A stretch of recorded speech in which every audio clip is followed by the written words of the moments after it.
കഥ പറഞ്ഞാൽ നിങ്ങൾ കേൾക്കുമോ?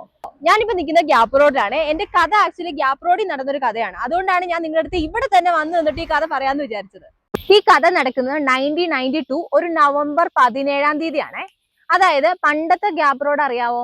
വളരെ ചെറിയ, അതുകൊണ്ടാണല്ലോ ഗ്യാപ്പ് റോഡ് എന്ന് പേര് വന്നേ. അപ്പൊ ആ ഗ്യാപ്പ് റോഡ് ശരിക്കും പറഞ്ഞാൽ പണിയുന്ന ഗ്യാപ്പ് റോഡിന്റെ ആ ഒരു വഴിയുടെ സൈഡ് വീതി കൂട്ടുന്നതിന്റെ ഭാഗമായിട്ട് അപ്പൊ നമുക്കിങ്ങനെ തിട്ട ഉണ്ടാവുമല്ലോ. നമുക്കറിയാം ഗ്യാപ്പ് റോഡിന്റെ സൈഡിലെല്ലാം വലിയ കുഴിയാണ് താഴത്തോട്ട്. അപ്പൊ ആ കുഴീന്റെ അവിടെ ഇങ്ങനെ വാനമെടുത്ത് ഒരിക്കൽ കൂടെ കെട്ടിനെ ഒന്ന് സ്ട്രോങ് ആക്കാൻ വേണ്ടിയിട്ട് ആ ഒരു പണിയിൽ എന്റെ അമ്മുമ്മ ഉണ്ടായിരുന്നേ. ഇന്നത്തെ പോലെ തന്നെയാണ് അന്നും. ഗ്യാപ്പ് റോഡിൽ ചെറിയൊരു മഴ അല്ലെങ്കിൽ ചെറിയൊരു പ്രശ്നം വന്നാൽ തന്നെ വേഗം ഗ്യാപ്പ് റോഡ് അങ്ങ് ക്ലോസ് ചെയ്യും. അപ്പോൾ ആ സമയത്തും ഇതുപോലെ ഗ്യാപ്പ് റോഡിനെ അന്ന് ഒട്ടും സ്ട്രോങ് ആയിരുന്നില്ലായിരിക്കണം.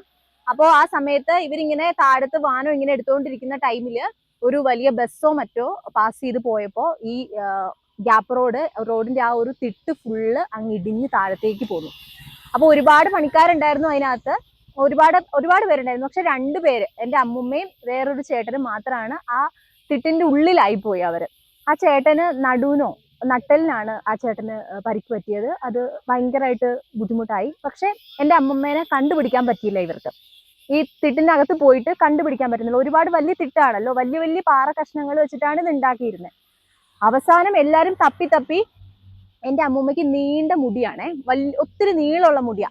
അപ്പോ ഈ വീഴ്ചയില് അമ്മൂമ്മയുടെ മുടി അഴിഞ്ഞു പോയിട്ട് ഈ എന്താ പറയാ, ഈ കല്ലിന്റെയോ മണ്ണിന്റെയോ മറ്റോ മുകളിലായിട്ട് ഇങ്ങനെ മുടി കിടന്നു. അപ്പൊ ആ മുടി വെച്ചിട്ടാണ് അമ്മൂമ്മ ഇതിനടിയിലാണ് ഈ സ്ഥലത്ത് ഉണ്ട് എന്ന് കണ്ടുപിടിച്ചത്.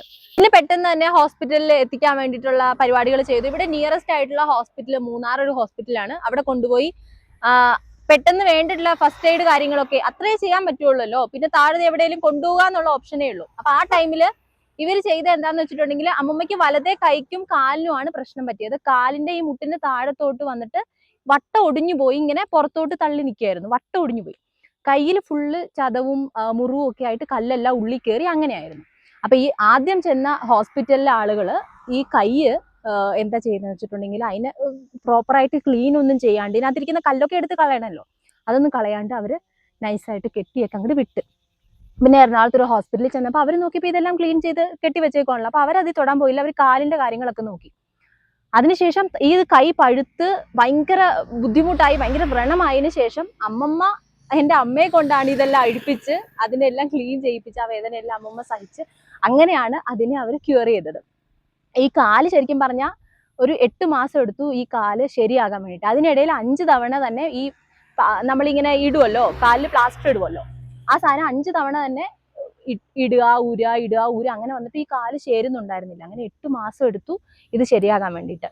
അപ്പൊ ഞാൻ ഇപ്പോൾ ഈ ഒരു കാര്യം നിങ്ങളോട് എന്തിനാ പറയുന്നതെന്ന് ചോദിച്ചാൽ, ഇപ്പൊ ഒരുപാട് നല്ല വഴികള്, നല്ല സ്ഥലം, നല്ല സൗകര്യം, ഇതിന്റെയൊക്കെ പുറകിൽ എത്ര ആളുകളാണെന്നറിയോ കഷ്ടപ്പെട്ടിരിക്കുന്നത്. ഒരുപാട് ആളുകളുടെ ഫാമിലി. ഇപ്പൊ നമുക്ക് വളരെ ഇത്രയും അപകടം പറ്റിയെങ്കിലും നമ്മൾ സർവൈവ് ചെയ്തു അതിനെ. പക്ഷെ എത്ര ആൾക്കാർക്കായിരിക്കും ജീവനൊക്കെ നഷ്ടപ്പെട്ടിട്ടുണ്ടാവുക, അവരുടെ ഫാമിലി അല്ലേ? ഒന്ന് ഓർത്ത് നോക്കേ.